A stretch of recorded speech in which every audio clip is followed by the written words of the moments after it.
this is not the Europa Conference League. This is business now. This is a serious business, and I think we would be very remiss if we think we're going to have it as easy as we did last time. Into the black hole. Sing for my soul. Hi guys, and welcome back to another episode of Sunshine on Leyth. If you're still enjoying the save, drop a like. That would be most delightful. So I thought we'd dig in and do a little bit of a Blackhaven deep dive at the start of the video, because I know you guys wanted to see that, as well as look at their transfers too. So just looking at the transfers out, you can see they've actually sold nearly £30 million worth of players. Now, admittedly, there's a lot of loans in here. There's a few little outs like Brandon Williams to Swansea, Punev to Bordeaux, Fran, a different Fran, presumably, unless they've sold our Fran, to Sheffield Wednesday. The main big outs for them, really, are Gianluca Martorelli to Valencia, who I mean, it just kind of looks like he wanted to leave them because he's a very good player, bloody hell. And then lastly, they've obviously got Rob Mars, who's gone to, wow, I think they've just basically sold a couple of players in key positions to change their entire system up. Although, I mean, did he get any goals for them? Seems to have spent a lot of his time on loan at Levante anyway last season from Blackhaven. Strange choices they're making, but that's what they've done there. But then you can see that they brought in Mika Miramol from Cagliari, who is a left back who's 31. They like an older player, do Blackhaven. They've brought in Luis Montiano from Spurs, who's 31, who's a striker, who's barely played for Spurs, so strange choice there. A lot of money too. Santiago Ramos Mingo from Watford on loan, who's 31. Do they only sign old players? Is this like a Blackhaven thing now? They've got Joan Enrique from Barcelona, who's at least 27, I suppose. That's a youngster in Blackhaven's mind. They're building their own geriatrics home here. And then lastly, Adrien Pages of Liverpool, who's 23, who is actually a really good striker. I'm actually amazed Liverpool let him go to Blackhaven, quite frankly. He's a pretty good player, to be fair. So he's probably going to be there. I mean, he's only played once for them and he scored, and that was against us. So actually, he might be what keeps them up if they do stay up this year. Now, as far as Blackhaven's records, of course, go, their highest ever league position was 10th in the Premier League. That was the first ever season. Most points in a year, 105. Fewest points was, I presume, last year on that one too. The highest attendance was against us in the Premier League when they were playing at Carrow Road. Their highest ever gate receipts was against West Ham in the Cup. Lowest attendance was, oh yeah, of course, it was in the, not even the stupid trophy no one cares about. Oh no, it was. Yes, it was. No, never mind. They won 8-3 against Bolton as well. They lost to Arsenal 5-0 at one point. The biggest ever transfer was £31 million. Dejan Bloomfield from Aston Villa a couple of years ago. Is he still at the club? Like, what's happening with old Dejan Bloomfield? No, he's playing for PAOK. Oh my God. What? Oh, dearie me. Their transfer business is shocking, isn't it? Most league goals, Adam Jeffs is their top league goal scorer of all time, who's currently playing for Shrewsbury Town, the young Belgian. That being said, he did play nearly 300 times for them, but that was mostly during the lower leagues when he was smashing in all these goals. He played for them up to League One, but really, he was great in the National League and spectacular for a season in League One as well, but he never really got beyond that. So he was with them right at the start of the save. And he's also got the most league appearances, most league goals in a single season. Most goals by a single player in a year, though, was Nick Sandy, who's retired now, it would seem. Most matches lost in a row, 6. I'm going to call bullshit on that one. I'm fairly certain they lost more than 6 in a row last season. I guess because they won FA Cup ties in between, that doesn't count as losses in a row. Okay, GG's. But today, we play Norwich. Jerry Ellison's twisted his knee, so he's going to miss today's game. So Russell Griggs will come back in goal for his first appearance for a while. Arsenal, oh dear. Arsenal shipped another 4 goals, so already on -11. They have won a game 1-0. I think it was against Blackhaven, maybe. I can't even remember. Point is, they are shipping goals left and right, and they're actually not looking like they're taking to the league that well. City, though, on the other hand, are looking on a different level. Plus 16 goal difference after 4 games. We got our Europa League group. RZ, Lazio, and Maccabi Haifa. I was going to show you the draw, and then, because of the stupid auto-continue thing glitched out, I had it ready, and then it just continued past the news article, and then we ended up with this. So, yeah, not an easy group with RZ and Lazio in it, but you never know. Maccabi Haifa should be 6 points there, but, yeah, so the next game in today's episode that we're going to be showing is obviously the RZ game. I know there's not a lot in between, but I want to show you at least the first European game. So, slight changes, I feel like, will need to be made. Not a huge amount, though, although, once again, we'll swap these two back over. So, Kaio and Lonchar. At least Kaio's getting his fitness levels back. Balde's ready to start again now, which is good. I still really feel like Clive Kimberley might be the man for the job, but I kind of want to try out Mike Nielsen in this role here, just to see if he can do the job. We will see. Conrad Matano, Hubert, and Clean. Am I pronouncing that name right? Folks of the comments. Mateus, is it Hubert? I feel like it is. And then Griggs in goal. Obviously, Fran will come on the bench, though. Keith Abbott will be there, too. So that will be our bench. Still not really fit yet are Jack, Charlie and Veldwijk. It's crazy to think that Charlie's already made a Premier League appearance at the age of 16. Although I think he no, he wasn't 15 at the time. He was definitely just 16. And not only that, he got an assist on his debut too. But bearing in mind, I did record those. I did play those matches on a different day, and I don't know. Anyone who plays FM knows that sometimes you feel like you'll start the game at one day and just nothing quite works, and also the opposite of that can be true. So I'm sure there's nothing to that, of course, but sometimes it just feels like it. Oh, no! Oh, how did he not win the ball there? Flamarion, how have we not? There we go. Finally, we get the ball back. Looked like we made about 2 successful tackles, and they still had the ball. Flamarion again, though, driving towards the box. He's in, squares it. Kayo with the goal. Flamarion with the assist, and we lead after 8 minutes. That is a lovely piece of football. But Flamarion really does seem to have something about him this year. I don't know. He just seems to be driving at defenders. He's taking his time in the right areas, though, biding his moment, getting to the byline here, just dinking a lovely ball up. Kayo peels into space. First goal of the year for him. Lovely to see him scoring from the left. For Kimberly, bit of space on the edge of the box. Can he play something a bit sensible? Will he just go for the shot? No, finds Balde. Balde cuts inside, and a good save from Olms. This is much more like it. This is the kind of performances we were putting in before. Haven't had the quality of chance today quite so much, but we definitely look a lot better, and I do wonder if Nielsen's part of the reason. Kimberly again whips it through. Cleared for Nielsen. Flamarion. Out wide for McLean now, and he smashes it into the side netting. Well, as first half's goal, I'd say performance-wise, it's right up there. Just need to be a little bit more clinical in front of goal, although we haven't really had the quality of opportunity today. Blackhaven as well. I think a draw currently. Nielsen. Lovely work again for Flamarion. Can he cut through? And oh my god, he got all the way through, and this time did do the silly. He did the big silly there, unfortunately, by trying to shoot that from a literal non-existent angle. But that's just one of those things, isn't it? Skips past one challenge. Nice work, Simon. Goes past another challenge. Kayo, Nelson, Lonchar's header has just trickled wide.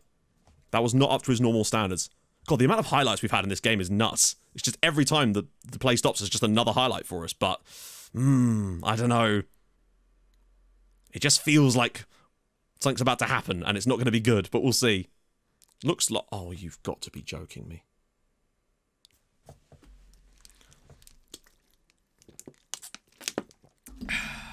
Well, we did think that was going to happen, didn't we? Yeah, there you go. Oh dear. They finally broke the offside trap, and he's able to score the one-on-one opportunity. To be fair to him, there you go. Flamarion again, driving towards the defence, and he's been brought down, and that time it is a penalty. It's definitely a penalty that time. He's miles into the box. There it goes. Right, Wim Billington will take the penalty as well. Winnie Bills, can he give us the lead again? I think we deserve it, but we will see Wim Billington to step up from the spot, and he smashes it home. Whitport 2, Norwich City 1. Flamarion wins a lovely little penalty there. He'll get the FPL assist at the very least. I think we deserve the lead, but it has been a bit tetchy. That we have given Norwich a couple of chances today, but Flamarion once again basically assists both goals there. Great work from him. It's 2-1. Good stuff. We're good. Oh, actually, we might be better than good here, as Kayo's now got it. Can we make it 3? It's a difficult one for Kayo. He's going to be on his left foot, though, and he smashes it home. It's 3-1 to Whitport. Kayo will grab his second goal of the match and the night, and yeah, I'd say it's a fair result in the end. We've actually upped our chance quality towards the end of this match, given them a little bit too much, but there you go. Nice work from Simon Nelson as well. Takes a touch, sends that into the channel for Kayo, and I honestly thought that he was going to take this a bit closer, but he's just gone, you know what, I'm going to ping this with my right. It's 3-1 to Whitport, and we're going to win 3 out of our first 4, draw the other one. It's a good start. All in all, I think we can be pleased with the performance today. Are they actually going to get 2 goals in this match? Nielsen, mate, come on. I mean, unless Griggs... Not that it should matter, because we'll still win the match, but 3-2 is going to look really weird. Oh, well, never mind. Unless Griggs comes up with a massive save. He doesn't, as Jadon Sancho gets Norwich City back into the match at 3-2. We should still get the victory in the end. It'll be boggling my mind as to how it's only going to be 3-2, but regardless, that's just how it goes, isn't it? Right, oh, good lord. And there we go, Whitport 3, Norwich City 2. Good win in the end. I think we probably should have scored more and conceded less, but the main thing is that we got the result in the end, and we go second in the Premier League with 10 points on the board. And that's the key for me, is to be beating these teams, looking good. And again, the chance creation has been phenomenal again. But we did score 3 of the chances, to be fair. That's the key thing. Right, a game off camera, I think it's against Liverpool, actually, and then we'll be back for RZ Alkmaar. Right then, we're back. We had a game off camera, and my goodness, we are starting to look much, much better. Took the lead against Liverpool on the 37th minute. Kimberly whips it across to Flamarion, knocks it down. Lonchar takes a touch and pops that one in the bottom corner. Second of the year for him. Nice. But the second goal, oh, lovely link up. Watch this. Balde gets the ball, drives forward, drops it off to Kayo. The instant little pass back in behind him, and he just gets himself in 2-0 to Whitport. Just really nice, fluid counter-attacking play. Lovely to see. And then, in the 89th minute, Ellison with a lovely ball over the top for Flamarion. Liverpool did have 2 red cards in the last game, so they did kind of struggle a bit. Whips it across for him. Again, as Lashka, sorry, not Lashka. Lonchar scores his second of the night. 2 assists for Flamarion. Flamarion's already got 3 goals and 3 assists in the first few matches this season. He's nearly reached his tallies of last year already. Unfortunately, Liverpool did get a goal back late on, but it wasn't enough. Good win for us. Very briefly, that leaves us second in the league so far. 6 goals conceded in 5 matches. Much, much better. 14 scored. We're looking very, very good indeed. Flamarion's on fire this year. Lonchar's already hit 3 so far this season, which is a good sign. Kaio's getting a few. Everybody's looking good, except for Blackhaven, who are still really, really, really struggling. The only point they've got was against us. Classic. This is not the Europa Conference League. This is business now. This is a serious business, and I think we would be very remiss if we think we're going to have it as easy as we did last time. Because literally, like someone said, Wolfsburg's probably the only difficult team we played against, particularly last time. But at the same time, you can't beat what's not in front of you, and we beat the teams that were in front of us. So, Balde has literally gone off injured in virtually every game. So one thing I will do, though, is do a little switcheroo anyway. We're going to keep Kaio in, but we are going to be starting Win Billington for Europe, because I want to see what he can do, basically. Flamarion there as well, Nielsen and Kimberley. Nelson, Ubel, Connor, Matondo, and McLean, and Ellison. Now, I also made another signing as the transfer window shut because I felt it was the right decision to make. This is he. This is Remy Lafarge, an 18-year-old Belgian striker. I did say that I was thinking we were a bit weak in the striker situation because literally, if Kaio or Lonchar went out injured, you had to rely on either Shomlea or Win Billington. And I'm happy to rely on Win Billington, but Shomlea is untested entirely. So when the opportunity came up to sign Remy Lafarge, 18 years old, but the key thing for me is, okay, he's not the quickest, and that's one thing we will be working on. But look at the mentals on him. The dribbling, great 15, 14 finishing, great first touch, passing, solid technique, 17 anticipation, 15 composure, 17 flair, 15 off the ball, work rate, team weight, vision, everything. This guy is some player at 18, particularly on the mental side of things.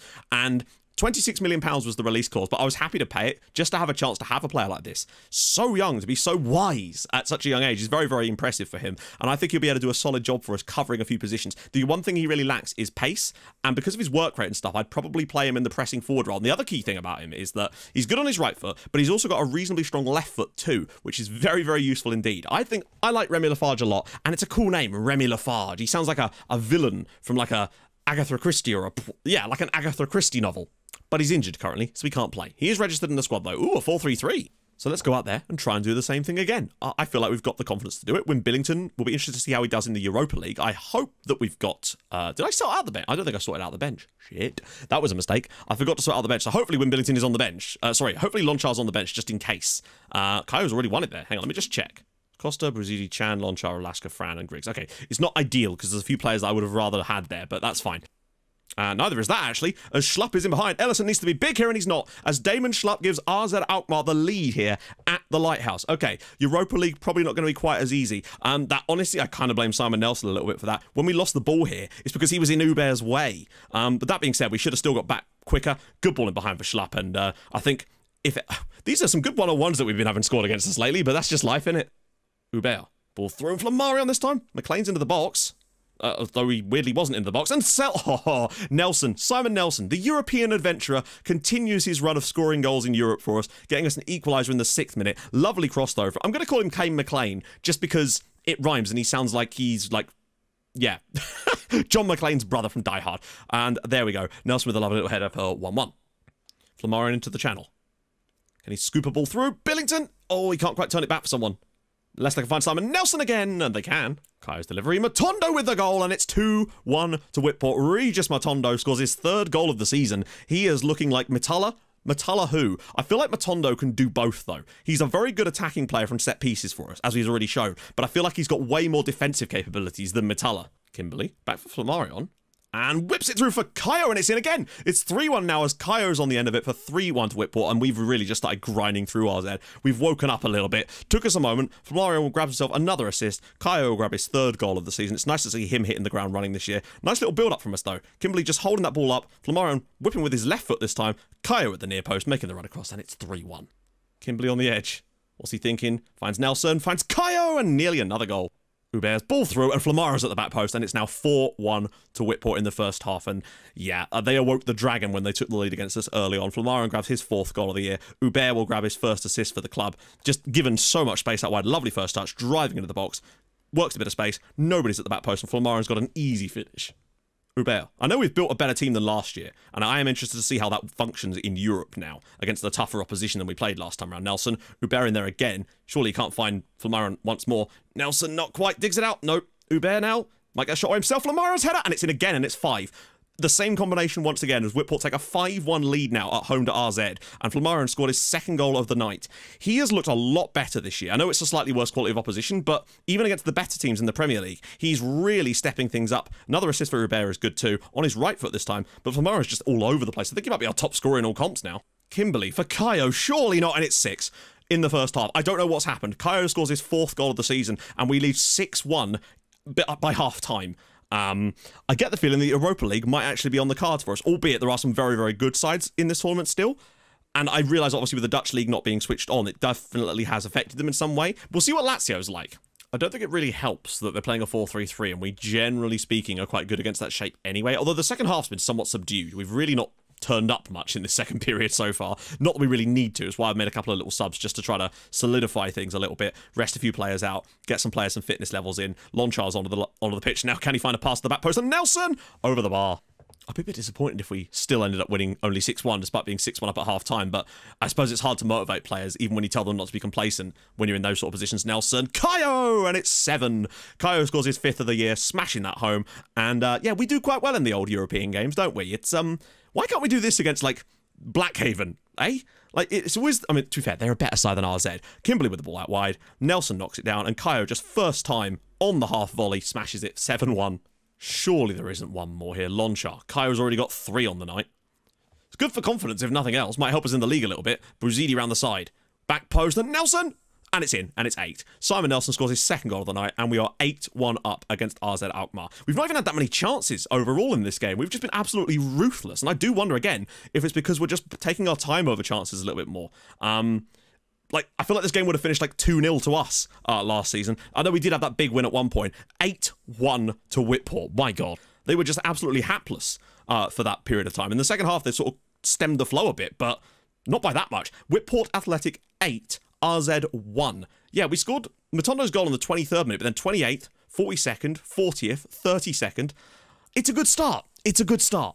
Sounds kind of dumb, but I feel like we're... Look at this, Wolfsburg with a... I mean, that should tell you everything you need to know. Wolfsburg with a 6-1, 5-0 there. There's some rather large results going in, but also, it feels like we're like a year behind in terms of the competition we're in. So when we've got a Europa League quality squad, we're playing in the Europa Conference League, and I feel like we've got a Champions League challenging squad this season, but we're in the Europa League, so it's sort of, yeah, off-centered slightly. But nevertheless, I feel like there's a good shot for us to go and get the win in the Europa League this year. However, we could do it just keeping a clean sheet once in a while. Like, we've only had the 1 this season, despite our good record. So, next episode, we're going to come back. I don't know what to do.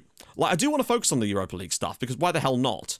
Screw it. We'll focus on the Europa League stuff, but we're still going to we'll do Watford, Chelsea, Wolves off camera, come back for Maccabi Haifa, then do City and Leicester off camera, and then come back for Lazio. The Lazio one is going to be key. That will be a real test. So, if you've enjoyed this episode, and I hope you have, drop a like. That'd be superb. If you're new to the channel, subscribe. I might start resting people and changing the squads out for the Europa League games, just to give other people a chance now, to be honest.